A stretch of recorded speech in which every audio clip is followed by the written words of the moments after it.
Hello everyone, कैसे हैं आप सब। आई होप आप बहुत अच्छे होंगे। चलिए एक वाइट स्माइल के साथ स्टार्ट करते हैं next topic and the short topic of the exam, that is law of diminishing marginal utility. देखिए, law of diminishing marginal utility को मैं लॉ ऑफ डीएमयू भी बोलती हूँ, राइट। किसने दिया था ये? गॉसिन ने दिया था। इकोनॉमिस्ट का नाम था Gaussian. That's why this is also known as Gausson's first law of consumption. So students who are making notes, it is Gausson's first law of consumption. तो आइए देखते हैं लॉ ऑफ डीएमयू होता क्या है। इसके पहले मैं पूछना चाहूंगी कितने बच्चों ने एमयू और टीयू के वीडियो देख लिया है, क्योंकि वो कॉन्सेप्ट अगर क्लियर नहीं होगा तो ये तो आप बिल्कुल समझ ही नहीं आएगा, इसको तो आप भूल जाइए कि ये कुछ समझ आने वाला है, राइट। सो क्योंकि ये बेस्ड ही टीयू और एमयू पर है, हम आगे शेड्यूल और ग्राफ्स देखेंगे। देखिए, diminishing marginal utility again MU आप पढ़कर आए हैं, additional satisfaction that is gain from the additional commodity that we consume, right. Diminishing मतलब फॉल करना। बड़ा सिंपल सा लॉ है। लॉ ऑफ डीएमयू क्या बोलता है कि जैसे जैसे कंज्यूमर कोई कमोडिटी को कंज्यूम करता जाता है तो उसका जो एमयू है, जो एडिशनल सेटिस्फैक्शन है, वो ड्रॉप होता जाता है, राइट। फॉर एग्जाम्पल, हम पिज्जा का एग्जाम्पल लेकर चल रहे थे, मुंह में पानी आया ना, राइट। तो चलिए पिज्जा का एग्जाम्पल कंटिन्यू करते हैं। क्या हमने देखा था कि एक पिज्जा कंज्यूम किया, थोड़ा सेटिस्फैक्शन मिला, दूसरा किया, थोड़ा कम सेटिस्फैक्शन मिलेगा, तीसरा किया और कम सेटिस्फैक्शन मिलेगा, चौथा किया और कम सेटिस्फैक्शन मिलेगा, पांचवा किया और कम सेटिस्फैक्शन मिलेगा। भाई सिंपल सी बात है, जैसे जैसे आप कंज्यूम करते चले जाएंगे वैसे वैसे सेटिस्फैक्शन आपकी ड्रॉप होती जाएगी, क्योंकि आपका इंटरेस्ट उस चीज से कम होता चला जाएगा। बड़ा सिंपल सा लॉ है। लॉ मेरा यही कहता है, as a consumer consumes more and more units of a commodity, marginal utility derived from additional unit goes on falling. कि मार्जिनल यूटिलिटी, जो एडिशनल सेटिस्फैक्शन आपको मिल रहा था और कमोडिटीज कंज्यूम करके, वो फॉल होता चला जाएगा।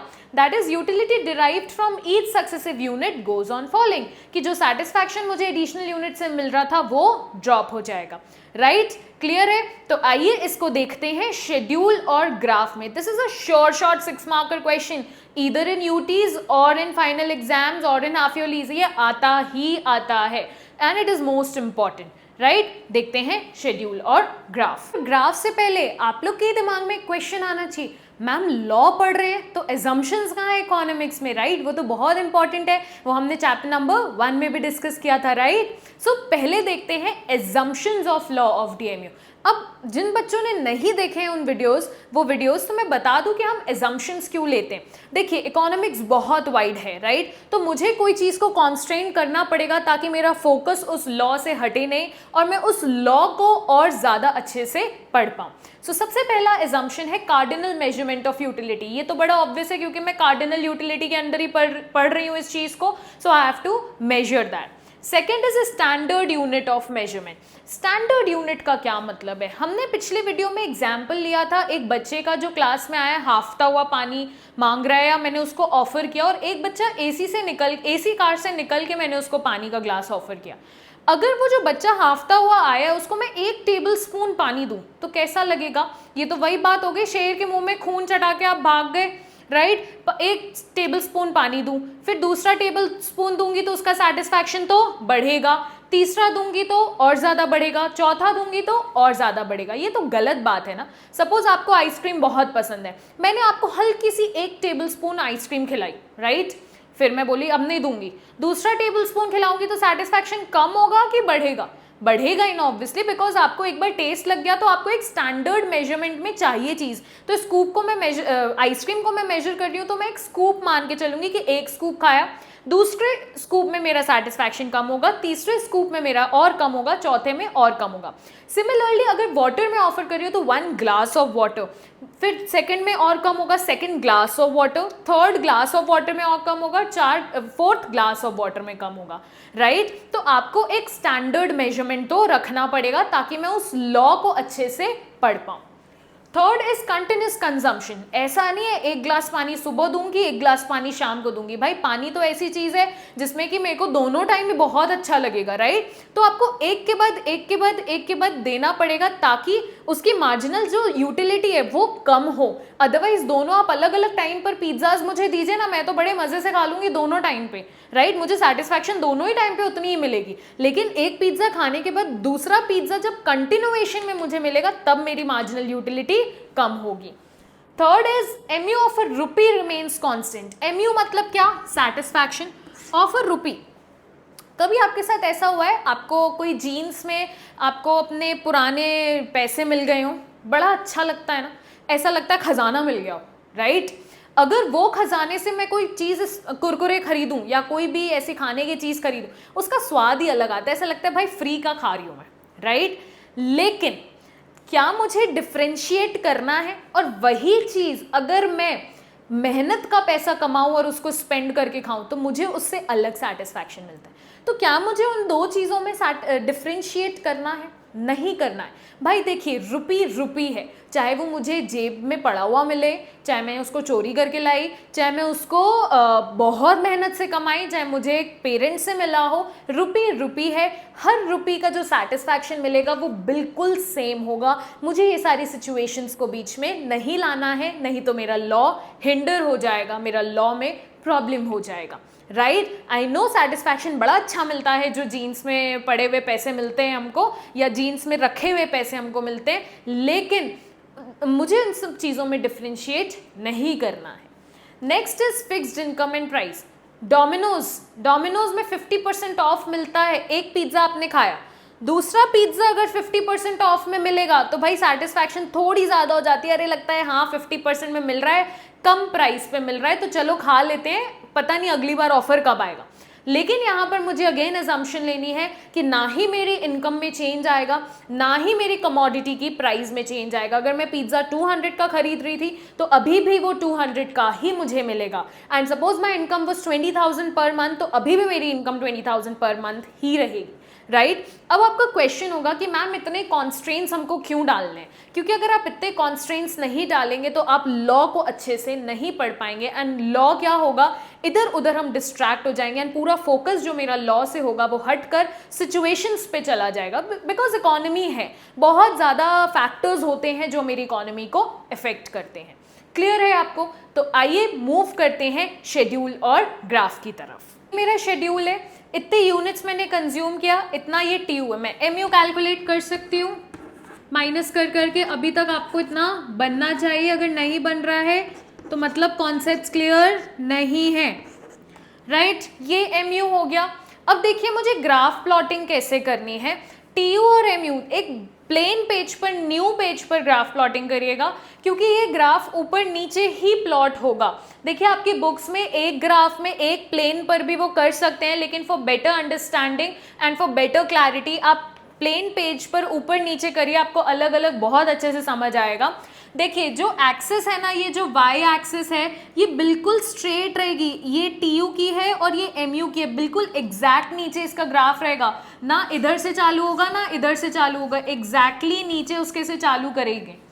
यहाँ पर 1 है तो यहाँ पर भी 1 है, एग्जैक्टली नीचे स्केल से 2, 3, 4, 5, 6, 7, 8 और 9 आप पूरा एग्जैक्टली नीचे उसके लेकर आएंगे, राइट। मैं बार बार बोल रही हूँ। तो आइए ग्राफ प्लॉट करते हैं।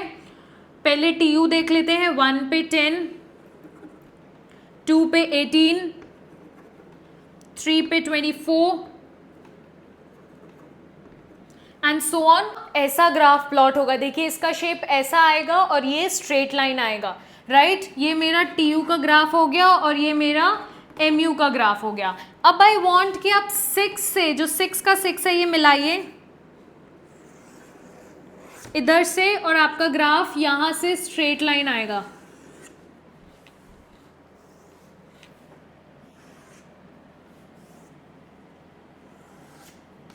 राइट। आपकी कॉपीज में आप बनाएंगे तो एकदम स्ट्रेट लाइन इधर पे निकल कर आएगा। यहाँ पर देखिए TU आपका 30 पे आएगा एंड इधर 6 आपका जहाँ पे 0 है वहां से निकल कर आएगा। ये मैंने क्यों किया ये मैं आपको आगे एक्सप्लेनेशन में बताऊंगी। इतना क्लियर है आपको? तो देखते हैं आगे रिलेशनशिप TU और MU का। भाई ये ग्राफ तो बन गया ऊपर नीचे, लेकिन इसका सिग्निफिकेंस क्या है? सबसे पहले मैं शेड्यूल से रीडिंग करना स्टार्ट करूंगी।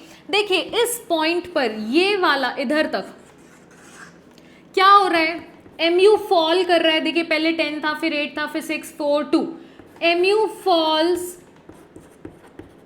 पॉजिटिवली, और TU के साथ क्या हो रहा है, बढ़ रहा है, बढ़ रहा है, बढ़ रहा है, TU इंक्रीजेस। कौन सी यूनिट तक मैंने बात की, 5th यूनिट तक।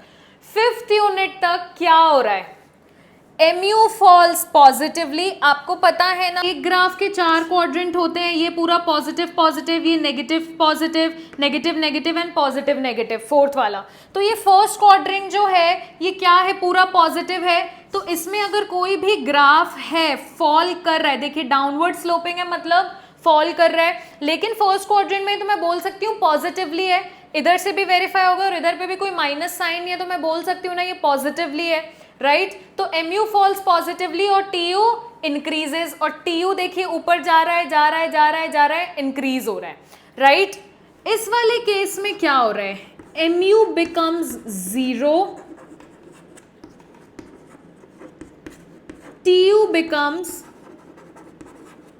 maximum and constant। देखिए 30-30 है तो कांस्टेंट तो हो गया। अब मेरा सवाल आपसे ये है कि मैंने इसको मैक्सिमम क्यों नहीं बोला, इस वाले पॉइंट को ही क्यों मैक्सिमम बोला।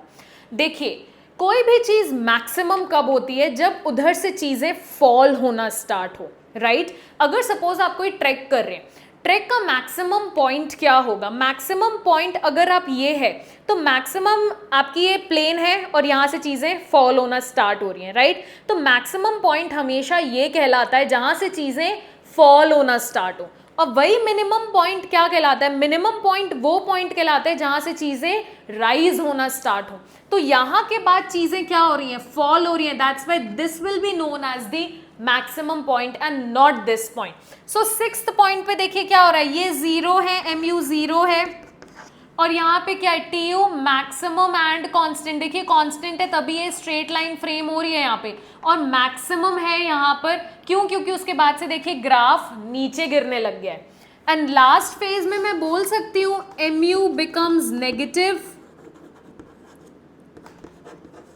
एंड TU क्या हो रहा है, फॉल हो रहा है, TU डिक्रीजेज। अगर मैं ग्राफ से देखने जाऊं तो क्या हो रहा है, MU नेगेटिव हो गया, ये 3rd क्वाड्रेंट में आ गया, देखिए माइनस माइनस माइनस, और यहाँ पे भी माइनस है, और TU क्या हो रहा है, फॉल होना स्टार्ट कर दिया, right. This is known as graph reading, okay. So अगर मैं कोई रिलेशन पूछूं आपसे MU और TU के बीच में, इसको अगर याद नहीं भी करना है, ग्राफ याद रखिए और देखिए सोचिए, अच्छा पहले MU गिर रहा था पॉजिटिवली तो मेरा TU बढ़ रहा था, फिर MU 0 हो गया तो TU मेरा मैक्सिमम और कांस्टेंट हो गया, फिर MU मेरा नेगेटिव हो गया तो TU मेरा डिक्रीज होने लग गया, राइट। ये 3 पॉइंटर्स आपको बिल्कुल क्लियर है MU और TU के बीच में। देखिए जिन्होंने MU और TU का कॉन्सेप्ट नहीं पढ़ा है उनके लिए तो बहुत ही फॉरेन कॉन्सेप्ट हो गया, तो जाइए और पहले वीडियो रेफर करके आइए।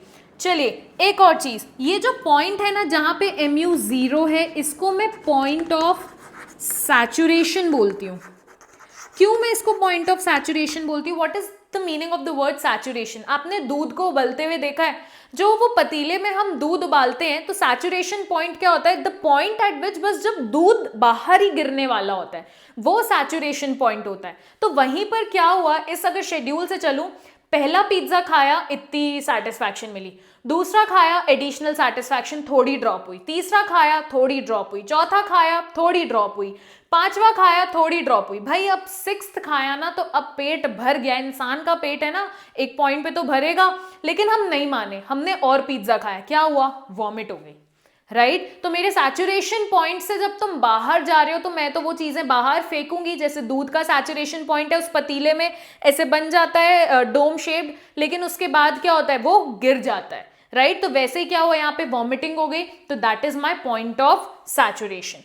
क्लियर है आपको, ये आता है पॉइंट ऑफ सैचुरेशन बहुत बार MCQ में, इतना आई होप आपको क्लियर होगा। तो आइए वर्ड्स में देख लेते हैं एक बार relationship between TU and MU, ये भी बहुत एग्जाम ओरिएंटेड है, 3 markers to 5 marker question create हो जाता है। इन वर्ड्स रिलेशनशिप क्या है, देखिए 3 स्टेटमेंट मैंने लिखे हैं जो कि मैं ऑलरेडी लिख चुकी थी बोर्ड पर।